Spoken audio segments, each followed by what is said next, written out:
BJP ने एक बार फिर जेडीयू को बड़ा झटका दिया है।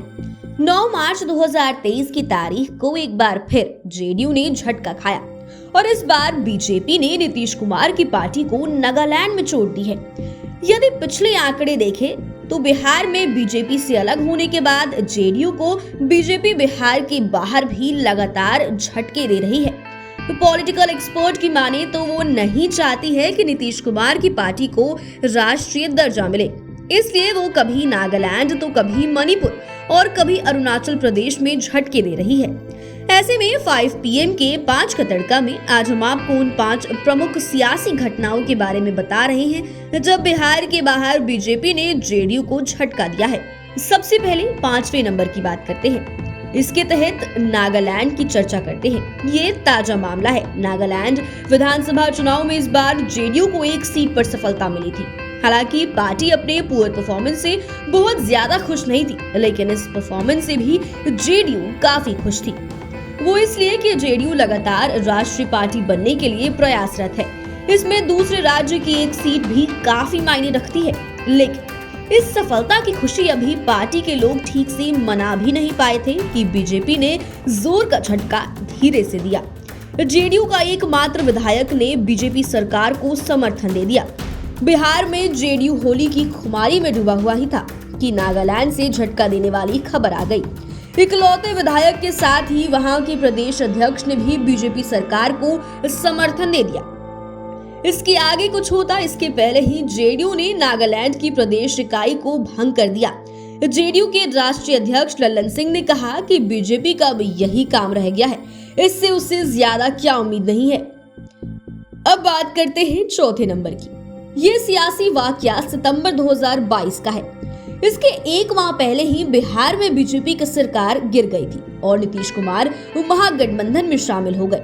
इसके बाद ही बीजेपी ने अपना ऑपरेशन शुरू कर दिया था। तब जेडीयू के 6 में से 5 विधायक बीजेपी के राष्ट्रीय अध्यक्ष जेपी नड्डा की उपस्थिति में उनकी पार्टी में शामिल हो गए थे।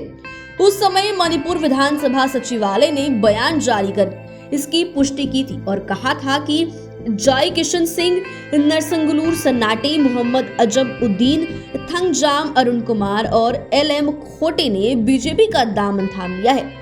उस समय मणिपुर विधानसभा के अध्यक्ष ने संविधान की 10वीं अनुसूची के तहत जेडीयू के 5 विधायकों के बीजेपी में विलय को अपनी मंजूरी दे दी थी।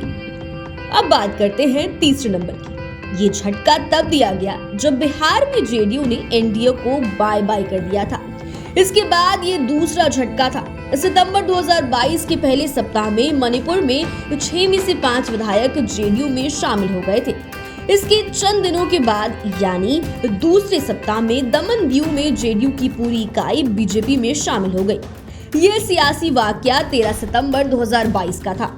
तब बीजेपी ने ट्वीट कर बताया कि दाना एवं दमन दीव में जेडीयू के 17 में से 15 जिला पंचायत सदस्य और प्रदेश जेडीयू की पूरी इकाई ने बीजेपी का दामन थाम लिया है।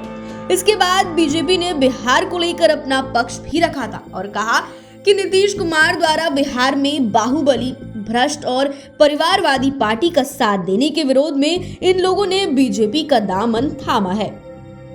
अब बात करते हैं 2रे नंबर की। अरुणाचल प्रदेश में तब बड़ा झटका दिया था बीजेपी ने जेडीयू को। यह सियासी वाकया है 25 दिसंबर 2020 का। उस समय बिहार में बीजेपी और जेडीयू का गठबंधन था। दोनों ही पार्टियां एनडीए में थी। उस दिन अरुणाचल प्रदेश में जेडीयू के 7 में से कुल 6 विधायक बीजेपी में शामिल हो गए थे। राज्य विधानसभा की ओर से जारी बुलेटिन में तब कहा गया था कि रामगुंड विधानसभा क्षेत्र से जेडीयू विधायक तालीम तबो, चयांग ताजो के हेंग मंगफी, कलातंग के विधायक दोरजी वंगंदी, ताली विधानसभा के विधायक जिक्को ताको, बोमजला के डोंगरू सियान गुजू और मारियांग गेकू के जेडीयू विधायक कांगोंग टाकू बीजेपी में शामिल हो गए थे। लेकिन तब एनडीए में ही जेडीयू के रहने के कारण इस सदमे को जेडीयू ने सह लिया था। बाद में जब जेडीयू 2020 के अगस्त माह में एनडीए से अलग हुआ तो अरुणाचल प्रदेश के झटके को भी गिनाया। अब बात करते हैं पहले नंबर की। पहले नंबर पर भी अरुणाचल प्रदेश ही है। ये सियासी वाकया 25 अगस्त 2022 का हुआ था। जेडीयू के 6 विधायकों को बीजेपी ने पहले ही अपने पाले में कर लिया था। इसके बारे में हमने दूसरे नंबर पर बताया है, लेकिन बीजेपी इससे संतुष्ट नहीं थी। उस सियासी वाकये के लगभग 1.5 साल बाद एक बार फिर अरुणाचल प्रदेश में जेडीयू को जोर का झटका बीजेपी ने दिया। दूसरी बार में उसके बचे हुए एकमात्र विधायक को भी बीजेपी ने अपने खेमे में कर लिया। तब जेडीयू विधायक तेकी कासो ने बीजेपी की सदस्यता ग्रहण की थी। खास बात कि इस मिलन समारोह में बीजेपी के राष्ट्रीय अध्यक्ष जेपी नड्डा भी मौजूद थे। तब पॉलिटिकल एक्सपर्ट को भी समझ में नहीं आया था कि जब अरुणाचल प्रदेश में बीजेपी की सरकार बहुमत में थी, जेडीयू भी एनडीए में थी, इसके बाद भी बीजेपी ने ये काम क्यों किया। तब ये कयास लगाया गया कि जेडीयू के राष्ट्रीय पार्टी बनने की रणनीति की हवा निकलने की मंशा हो। और नागालैंड के ताजा मामले में 9 मार्च 2023 को जो कुछ हुआ, इससे कयासबाजी को बेशक मजबूती मिली है। तो फिलहाल आज के वीडियो में बस इतना ही। बने रहिए हमारे साथ, देखते रहिए अपना मन पसंदीदा चैनल। अगर आपने अभी तक हमारे चैनल को सब्सक्राइब नहीं किया है तो चैनल को सब्सक्राइब कर ले और हमारे साथ आप फेसबुक पर भी जुड़ सकते हैं। वीडियो देखने के लिए आपका शुक्रिया।